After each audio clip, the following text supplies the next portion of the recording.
Live from the studios at Brigham Young University, the award-winning 11 News at Noon starts now. Baby, it's cold outside and the first winter storm is to blame. Good Samaritan, how people are helping those new to Utah during the holiday season. And Turkey Drive, these tasty birds will help hundreds in need this Thanksgiving. I'm Dania Rice. And I'm Christy Lee Newberger. Welcome to 11 News at Noon. Warm weather leads to flooding streets, houses, and sewage problems across northern Utah. A Utah state senator introduces a new bill which he says will protect young motorcyclists. And the new Utah Valley Hospital takes shape. We've got an update on the construction. Why women from around the world gather twice a year in Salt Lake City to hear from their church leaders. How people in Utah are running to help raise awareness and unite the community. And March Madness is coming to a close. Why these final four teams are making history.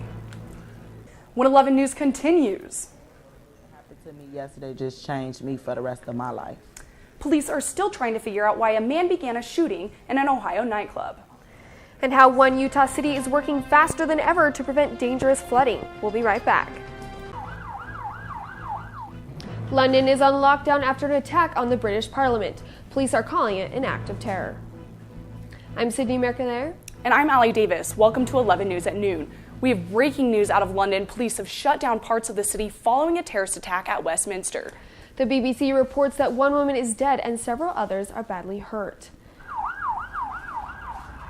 The attack began on Westminster Bridge across the Thames River when a car mowed down several people. Witnesses rushed to help the injured before emergency crews arrived on scene.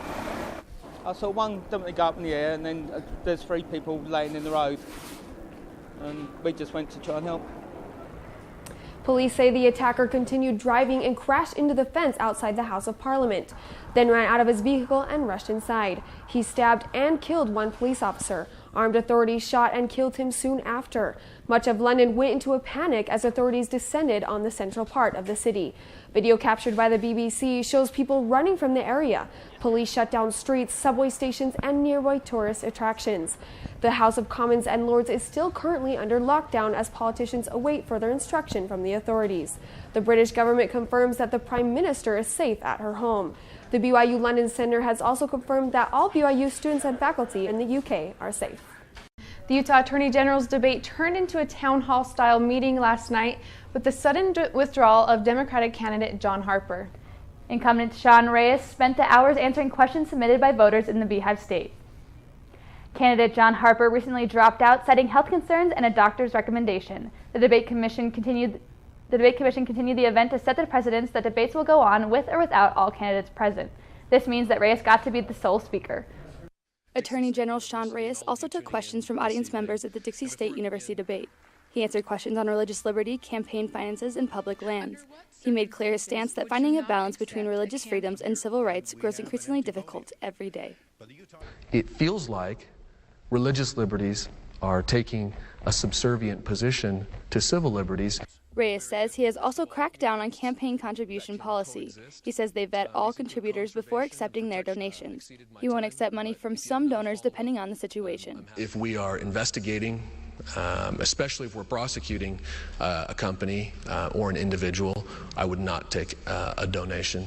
Reyes answered questions about his stance on the Bears Ears Monument proposal. He says agencies from the local level and the federal level need to work together in making decisions that affect the public's interests. Reyes says he will fight the U.S. government on the Bears Ears Monument to make sure they have followed all the necessary steps. The next debate takes place between gubernatorial candidate Gary Herbert and Mike Weinholtz next Monday at 6 p.m. Construction will soon come to Provo's University Avenue. The designs are still in the work, but today Mayor John Curtis announced his vision for the project to keep the city green. Construction in Provo isn't unheard of. You've probably been through the recent bus rapid transit roadwork on University Parkway. 11 News reporter Victoria Estrada attended a press conference where the Provo mayor talked about an unlikely casualty of the project. So the city is planning on removing most of these trees here on University Avenue. Provo Mayor John Curtis says that the aging maples have reached the end of their lives and are, quote, not healthy trees. Imagine driving in downtown Provo. You see the tabernacle turned into a temple, the old Brigham Young Academy, now the city library, and trees that have withstood the test of time, until now. Mayor John Curtis says they've made the decision to definitely remove these trees, but the idea is to replace them by 400%. Mayor Curtis addressed this at a press conference today.